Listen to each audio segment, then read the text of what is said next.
اللهم إني أسألك علما نافعا. Hadis selanjutnya adalah hadis Bukhari Muslim, dan ini penting sekali, dua syarat mutlak.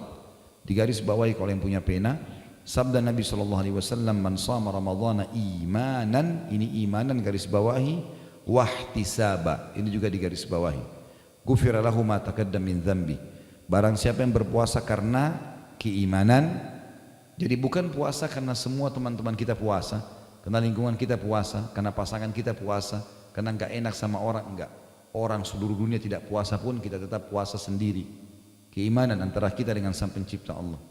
Yang kedua, dan semata mengharap pahalanya, ihtisab, mengejar pahala-pahala itu. Niscaya diampuni dosanya yang telah lalu, dibersihkan semua.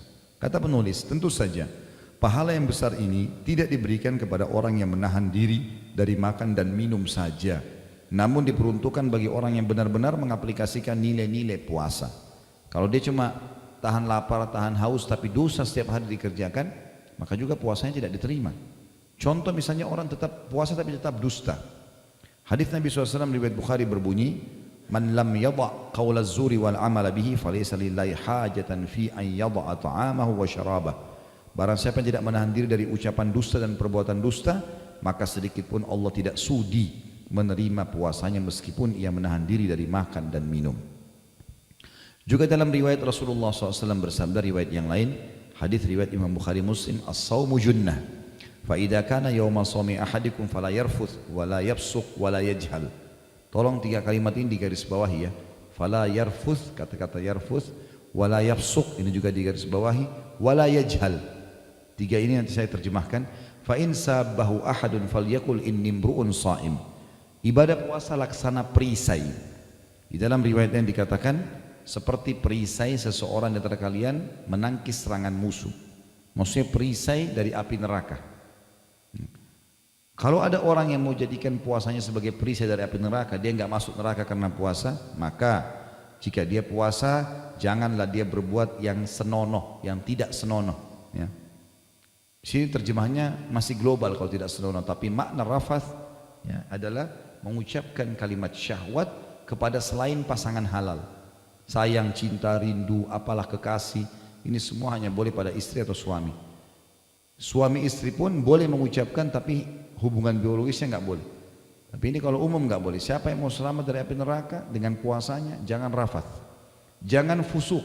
Di sini diterjemahkan berbuat jahat, tapi sebenarnya terjemahannya bukan berbuat jahat. Fusuk itu adalah menyentuh secara fisik, kayak pegang, cium, peluk, ya, yang bukan dengan pasangan halal. Kemudian yajhal. Di sini ditulis berbuat jahil, sebenarnya maknanya adalah buat sia-sia. Ya, seperti banyak orang yang saya pernah kasih contoh, Ramadan habis waktunya semua di mall. Mall baru buka jam 10 pagi dia nomor 1 antri. Ya. Kemudian muter-muter sampai buka puasa. Ya. Enggak juga belanja, enggak juga buat apa-apa. Kenapa? Tunggu buka puasa. Kenapa ini sia-sia? Ya. Ada orang yang puasanya diisi hanya dengan tidur. Puasa cuma 1 jam. Dari pagi sampai menjelang jam 5 sore baru bangun, baru mandi siap buka puasa. Ya. Ada orang juga yang habisin waktu main gaple, buang-buang waktu, omong kosong, semua tidak ada manfaatnya buat dia.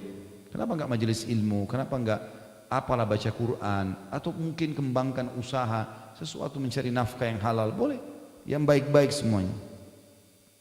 Lalu kata Nabi SAW, jika ada yang memaki dirinya, ya, atau misalnya mengajaknya bertengkar, maka dia harus berkata, saya sedang berpuasa. Apa maknanya? Tentu teman-teman sekalian, dalam Islam termasuk kehormatan diri kita, kita enggak berkelahi sama orang. Jadi kalau mau tunjukkan kekuatan nanti di kancah peperangan, jihad ada. Tapi sama istri, sama suami, sama anak, sama teman, bukan tempatnya berkelahi ini. Gitu. Kalau ada orang yang ajak bertengkar, maka tinggalkan saja, biarin dia bertengkar sama tembok. Ya. Nggak perlu kita layani, udah nggak pernah ada gunanya gitu. Buang-buang energi untuk apa gitu. Dan Ramadan bulan pelatihan untuk itu, membiasakan diri untuk tidak bertengkar. Makanya kata Nabi SAW, kalau dia dicaci, dia bertengkar, maaf, saya lagi ikuti program puasa, nggak boleh, puasa melarang saya untuk itu. Dilatih sebulan agar terbiasa mengontrol emosi setelah Ramadan. Karena penyebab penyakit keras ini, penyakit yang masalah stroke, darah tinggi segala macam karena emosional. Ya. Maka dikontrol dengan puasa Ramadan. Ya. Itu maksudnya di sini.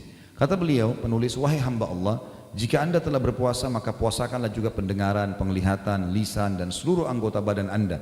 Jangan samakan antara hari berpuasa anda dengan hari-hari lainnya. Ada juga orang dari pagi sampai malam nonton terus film, gonta-ganti dari film ini ke film itu. Kenapa ini? Gitu. Dari dosa ke dosa, kan sia-sia. Melihat auratnya orang, mendengarkan cerita bohong, dengerin musik, apalah segala macam. Jadi dosa lagi. Pelatihan Ramadan untuk memperbaiki kita lebih dekat kepada Sang Pencipta Allah, gitu kan? Berada di zona yang aman dari semua pintu yang syaitan bisa masuk, karena syaitan lagi dibelenggu.